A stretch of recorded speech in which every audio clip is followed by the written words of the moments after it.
Hi sir, ನಾನು ಕನಕಪುರದಿಂದ ಬಂದಿರೋದು. ಈ ಗುರುಗಳ ಪರಿಚಯ ನಿಮ್ಗೆ ಹೇಗಾಯ್ತು ಮೇಡಮ್? ಸರ್, ನಾನು ಯೂಟ್ಯೂಬ್ ನೋಡ್ತಾ ಇದ್ದೆ, ಹಾಗಾಗಿ ನಾನು ಗುರುಗಳನ್ನ ನೋಡಿದ್ದೆ. 1 ಇಯರಿಂದ ಗುರುಗಳ ವಿಡಿಯೋಸ್ ಎಲ್ಲ ನೋಡ್ತಿದ್ದೀನಿ, ಮತ್ತು ಅಫರ್ಮೇಷನ್ಸ್ ಎಲ್ಲ ಫಾಲೋ ಮಾಡ್ತಿದ್ದೀನಿ. ಎಲ್ಲ ಸಕ್ಸಸ್ ಆಗಿದೆ. ಅದರಲ್ಲೂ ಇವಾಗ ಮೊನ್ನೆ ಅಷ್ಟೇ ಗುರುಗಳು ಹೇಳಿದ್ರು, ಮಣ್ಣಿನ ಮೇಲೆ ಬರೆಯುವಂಥದ್ದು ನನಗೆ ಅನ್ಎಕ್ಸ್ಪೆಕ್ಟೆಡ್ ಆಗಿ ಮತ್ತು ಸರ್ಪ್ರೈಸಿಂಗ್ ಆಗಿ ಹೆಚ್ಚು ಹಣ ಹೇರಳವಾಗಿ ಬಂದಿದ್ದಕ್ಕೆ ವಿಶ್ವಕ್ಕೆ ಕೃತಜ್ಞತೆಗಳು. ಇದು ನನಗೆ ಮಾಡಿದ ಮೇಲೆ ನನಗೆ 10,000 ರೂಪೀಸ್ ಬಂತು. ನಾನೇನು ಕೆಲಸ ಮಾಡಲ್ಲ, ಆದರೂ ಅನ್ಎಕ್ಸ್ಪೆಕ್ಟೆಡ್ ಆಗಿ ಬಂತು. ಅದು ತುಂಬ ಖುಷಿ ಆಯಿತು. ಯಾರೆಲ್ಲ ಇದನ್ನ ನಂಬಲ್ಲ, ನನ್ನ ನೋಡಿ ನಂಬಿ, ನಾನೇನು ವರ್ಕ್ ಮಾಡಲ್ಲ, ಏನಿಲ್ಲ, ಹಂಗಿದ್ರೂ ನನಗೆ 10,000 ಬಂತು. ಇದು ಒಂದೇ ಅಲ್ಲ, ಎಷ್ಟೊಂದು ಅಫರ್ಮೇಷನ್ಸ್ ಎಲ್ಲ ವರ್ಕ್ ಆಗಿದೆ. ಯಾರು ನಂಬಲ್ಲ ದಯವಿಟ್ಟು ನಂಬಿ, ಮತ್ತು ಗುರುಗಳು ಹೇಳಿರೋ ಅಫರ್ಮೇಷನ್ಸ್ ಎಲ್ಲ ಫಾಲೋ ಮಾಡಿ.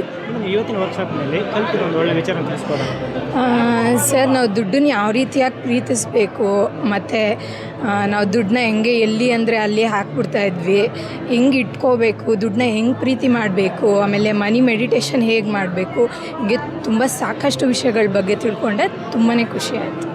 ಈ ಮನಿ ಈಸ್ ಹ್ಯಾಪಿನೆಸ್ ಕಾರ್ಯಕ್ರಮ ಈ ಪ್ರಪಂಚದ ಎಲ್ಲ ಜನರಿಗೂ ಬೇಕಂತ? ಖಂಡಿತ ಬೇಕು ಸರ್. ಎಲ್ಲರೂ ರಿಚ್ ಆಗಬೇಕು ಅಂದರೆ ವಿಡಿಯೋಸ್ನ ನೋಡಿ ಮತ್ತು ಗುರುಗಳು ಹೇಳೋ ಅಫರ್ಮೇಷನ್ಸ್ ಎಲ್ಲ ಫಾಲೋ ಮಾಡಿ ಖಂಡಿತವಾಗ್ಲೂ ಕೋಟ್ಯಾಧೀಶ್ವರರಾಗೋದ್ರಲ್ಲಿ ಸಂದೇಹನೇ ಇಲ್ಲ. ಎಲ್ಲರೂ ಫಾಲೋ ಮಾಡಿ. ಈ ಗುರುಗಳು ನಿಮಗೆ 10 ವರ್ಷದಿಂದ ಸಿಕ್ಕಿದ್ರೆ ನಿಮ್ಮ ಲೈಫ್ ಹೇಗಿರ್ತಿತ್ತು? 100 ಕೋಟಿ ಸಂಪಾದನೆ ಮಾಡಿರ್ತಾ ಇದ್ದೆ, ಗ್ಯಾರಂಟಿ ಸಂಪಾದನೆ ಮಾಡಿರ್ತಾ ಇದ್ದೆ. ಗುರುಗಳ ಅಫರ್ಮೇಷನ್ ಮೇಲೆ ಮತ್ತು ಗುರುಗಳ ಮೇಲೆ ಅಷ್ಟು ನಂಬಿಕೆ ಇದೆ. ಎಲ್ಲರೂ ಫಾಲೋ ಮಾಡಿ, ಅಫರ್ಮೇಷನ್ ಮಾಡಿ. ನೀವು ಶ್ರೀಮಂತರಾಗೋದು 100% ಅನ್ಸುತ್ತಾ? 200% ಖಂಡಿತ. Thank you sir, thank you so much. ನನ್ನ ಪ್ರಾಣಕ್ಕಿಂತ ಹೆಚ್ಚಾಗಿ ನಮ್ಮ ನಾಯಿಗೆ ನನಗೆ ತುಂಬ ಸೆಂಟಿಮೆಂಟ್. ಅವ್ನ ಮಗನ ಥರ ಸಾಕಿರೋದು. ಅವನು ಅವತ್ತು ಬೆಳಗಿನ ಜಾವ 4 ಗಂಟೆಗೆ ಹೋಗ್ಬಿಟ್ಟ. ನನಗೆ ಆಂಟಿ ಹೇಳಿ ಒಂದು 3 ಡೇಸ್ ಆಗಿತ್ತಷ್ಟೇ. ಬಟ್ ನಾನು ಈ ಸರ್ ಏನೇನು ಹೇಳಿದ್ರು ಅಫರ್ಮೇಷನ್ ಎಲ್ಲ ಪ್ರತಿಯೊಂದು ಮಾಡ್ತಾಯಿದ್ದೆ. ಅವತ್ತು ಅವ್ನು ಬೆಳಗ್ಗೆ 4 ಗಂಟೆಗೆ ಹೋದವನು ಸಂಜೆವರೆಗೂ ಬರಲಿಲ್ಲ. ನಮ್ಮ ಮನೆ ಹೈವೇ ಪಕ್ಕನೇ ಇರೋದು. ಸೊ ಏನಾದ್ನೋ ಊಟ ತಿಂಡಿ ಏನು ಮಾಡೋಕ್ಕಾಗ್ತಾಯಿಲ್ಲ. ಸ್ವಾಮಿಯವ್ರದಂತೂ ಬೆಳಗ್ಗೆಯಿಂದ ಮಧ್ಯಾಹ್ನ ತನಕ ಒಂದೇ ಸಮ ನನ್ನ ನಾಯಿ ಮನೆಗೆ ಬಂತು. ನಮ್ಮ ಗುಂಡ ಮನೆಗೆ ಬಂದ, ಅವನ ಹೆಸರು ಗುಂಡ ಅಂತ.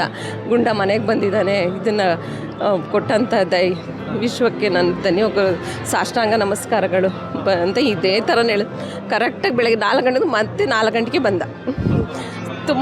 ತುಂಬ ಅವನು ಎಷ್ಟು ಪ್ರೀತಿಸ್ತೀನಿ ಅಂದರೆ ನನ್ನ ಜೀವನೇ ಅವನು ಅಂಥವನು ಮತ್ತೆ ಬಂದ್ಬಿಟ್ನಲ್ಲ. ಈಗ ಆರಾಮಾಗಿ ಮನೆಗೆ ಇರ್ತಾನೆ. ತುತ್ತು ಮಾಡಿ ಅನ್ನ ತಿನ್ನಿಸ್ಬೇಕು ಅವನಿಗೆ. ಯಾವ ಕಾರಣಕ್ಕೂ ಊಟ ಮಾಡಲ್ಲ. ನೀನು ಎಂಥ ಚಿಕನ್ ತೊಗೊಂಬಂದು ಹಾಕೋರು ತಿನ್ನಲ್ಲ, ನಾನೇ ಹೋಗಿ ತಿನ್ನಿಸ್ಬೇಕು. ಅಷ್ಟು ಬೆಳೆಸಿದ್ದೀನಿ. ಅದೊಂದು ನನಗೆ ಪವಾಡ ಥರ ಬಂದ್ಬಿಟ್ಟು ಅವನು ಬೆಳಗ್ಗೆಯಿಂದ ಅಷ್ಟು ಫೀಲ್ ಮಾಡಿದವಳು. ಅವ್ನು ಬಂದಿದ್ದ ತಕ್ಷಣ ಎಷ್ಟು ಸಂತೋಷ ಕರೆದ್ಬಿಡ್ತು ನನಗೆ. ಇದೊಂದು ಹೇಳಿಲ್ಲ ನಿಮ್ಮ ಹತ್ರ, ಅದಕ್ಕೋಸ್ಕರ ಬಂದೆ ಸರ್. ಪರಮಾತ್ಮ ಸರ್ ಲಾಸ್ಟ್ ಟೈಮ್ ಹೌದು. ಹಾಗಾಗಿ 2 ನಾಯಿ ಸಾಕಿದ್ದೀನಿ, 5 ಬೆಕ್ಸ್ ಸಾಕಿದ್ದೀನಿ. ಸೊ ನಾನು ಇವ್ರಿಗೋಸ್ಕರನೇ ನಮ್ಮ ಮನೆ ಹೊಸ್ದಾಗಿ ಸಿಕ್ತು. ಗುರುಜಿದು ಇದು ಮಾಡಿದ್ಮೇಲೆ ನನಗೆ ಮನೆ ಸಿಕ್ತು. ಎಲ್ಲ ಪ್ರತಿಯೊಂದು ಎಲ್ಲ ನೆರವೇರ್ತಾ ಇದೆ.